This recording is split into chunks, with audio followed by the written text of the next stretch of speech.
আসসালামু আলাইকুম।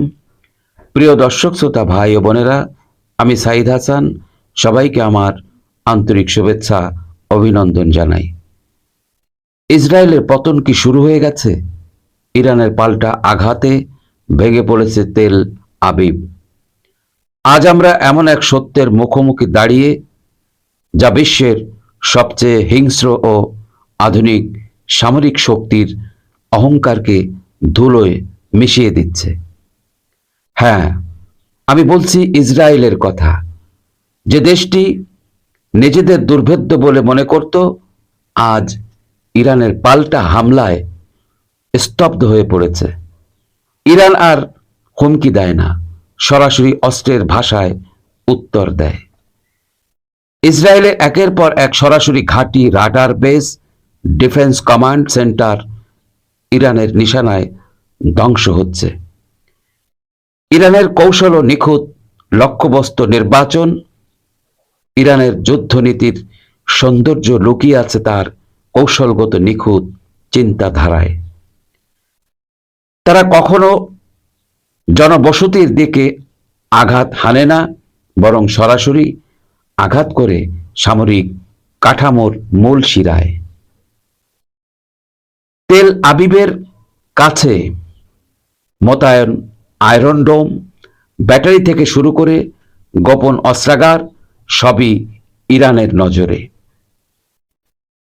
এমনকি ইসরায়েলি গোয়েন্দা সংস্থা মোসাদের কিছু গোপন কমিউনিকেশন সেন্টারেও হামলার খবর বের হয়েছে আন্তর্জাতিক সংবাদ মাধ্যমে। এ যেন সরাসরি হৃৎপিণ্ডে আঘাত। ক্ষয়ক্ষতির হিসাব ভয়াবহ বাস্তবতা। ইসরায়েলের মুখপাত্ররা যতই প্রচার করুক, বাস্তবতা হচ্ছে ইসরায়েলের ভেতরে এখন আতঙ্ক আর দুর্ভাবনা। হাসপাতালগুলোতে জায়গা নেই, সামরিক ঘাঁটি ধ্বংসের তালিকা প্রতিদিন বাড়ছে। কয়েকটি বিশ্বমানের বিশ্লেষণমূলক রিপোর্ট বলছে, ইসরায়েল বর্তমানে এমন এক পর্যায়ে পৌঁছেছে যেখানে তারা এখন যুদ্ধ বন্ধে কূটনৈতিক বিকল্প খুঁজছে। তাদের ঘনিষ্ঠ মিত্রদের মাধ্যমে ইরানের কাছে বার্তা পাঠানো হয়েছে, চলো যুদ্ধ থামাই। এটাই কি সেই পরাজয়ের সূচনা?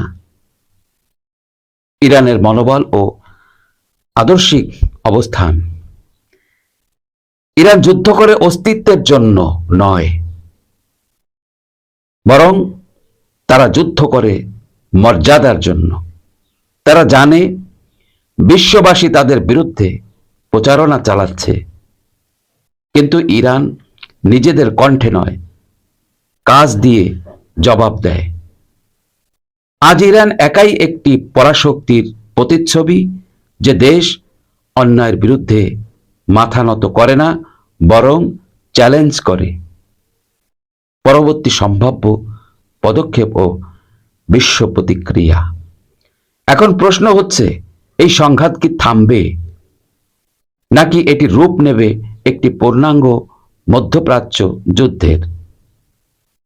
আমেরিকা, ফ্রান্স, এমনকি সৌদি আরবও এই পরিস্থিতিতে দ্বিধান্বিত। একদিকে তারা ইসরায়েলের পাশে থাকতে চায়, অন্যদিকে তারা জানে ইরানকে থামানো মানে আগুনে ঘি ঢালা। ইসরায়েল কি এখন শুধুই একটা যুদ্ধরত রাষ্ট্র, নাকি তারা নিজের সীমা অতিক্রম করে এখন এক পরাজিত মানসিকতার প্রতিচ্ছবি? আপনি কি মনে করেন ইরানের সামনে ইসরায়েলের এই যাত্রা থামবে, নাকি এটি আরো বিস্তৃত হবে বিশ্ব রাজনীতিতে? যখন বাইরের শত্রুরা আঘাত হানে, তখন জাতি ঐক্যবদ্ধ হয়, কিন্তু আজ ইসরায়েলের ভিতরেই দেখা যাচ্ছে ভয়াবহ বিভাজন। সরকারের ভিতরেই শুরু হয়েছে দ্বন্দ্ব। সেনাবাহিনী একদিকে, বেসামরিক নেতৃত্ব অন্যদিকে। ইসরায়েলের রাস্তায় সাধারণ মানুষ প্রতিবাদ করছে সরকারের যুদ্ধনীতির বিরুদ্ধে। তারা জানতে চাইছে, এতদিন যারা বলেছে আমরা নিরাপদ, আজ তারা কোথায়?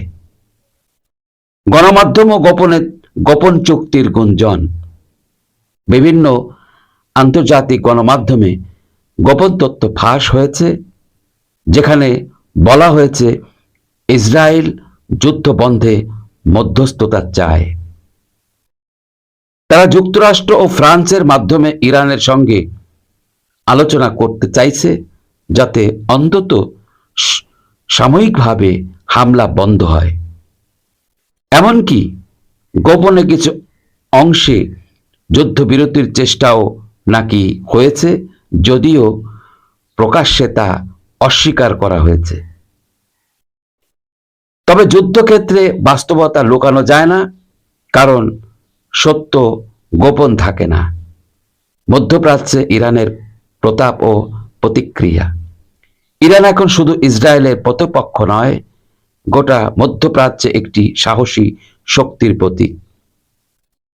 সিরিয়া, লেবানন, ইয়েমেন, ইরাক সব জায়গায় ইরানের বন্ধুপ্রতিম শক্তিগুলো সক্রিয়। হিজবুল্লাহ বলছে, ইরান যখন হামলা চালায় তখন আমরা দেখে খুশি হই, কারণ সেটি ন্যায়ের প্রতিশোধ। এখন প্রশ্ন হলো, মধ্যপ্রাচ্যে কি একতরফা আধিপত্যের দিন শেষ? ভবিষ্যৎবাণী, পরবর্তী পদক্ষেপ কি? অনেক বিশ্লেষক মনে করছেন, যদি ইসরায়েল এই মুহূর্তে যুদ্ধ থামাতে না পারে, তাহলে দেশটির অর্থনীতি, নিরাপত্তা ও কূটনীতি মারাত্মকভাবে ক্ষতিগ্রস্ত হবে। শুধু সামরিক পরাজয় নয়, এটা হবে মানসিক ও আন্তর্জাতিক মর্যাদারও পতন। ইরান এখন একের পর এক বার্তা দিচ্ছে, আমরা কেউকে আক্রমণ করি না, কিন্তু আঘাত করলে তার জবাব দিতে জানি। আজ বিশ্ববাসী দেখছে শক্তির লড়াইয়ে কে কতটা ন্যায়পরায়ণ, আর কে কেবল আধিপত্যের নেশায় অন্ধ। যে যতই আধিপত্যের অন্ধ নেশায় থাকুক না কেন, জয় পরাজয়ের উত্থান পতন হয় সত্য মিথ্যার আড়ালে লুকিয়ে থাকা একটি আত্মার সঙ্গে। আপনি কি মনে করেন ইসরায়েলের পতন কি শুরু হয়ে গেছে? ইরান কি এবার স্থায়ীভাবে তাদের অবস্থান বিশ্বে প্রতিষ্ঠা করতে যাচ্ছে?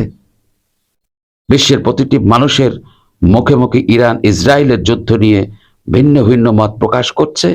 কেউ বলছে ইরান, আবার কেউ বলছে ইসরায়েল এবার হয়তোবা পরাজয়ের অশুভ লক্ষণ ইসরায়েলকে ঘিরে রেখেছে। আপনার মতামত অবশ্যই জানাবেন কমেন্টে। ভিডিওটি ভালো লাগলে লাইক দিন, শেয়ার করুন এবং চ্যানেলটি সাবস্ক্রাইব করতে ভুলবেন না।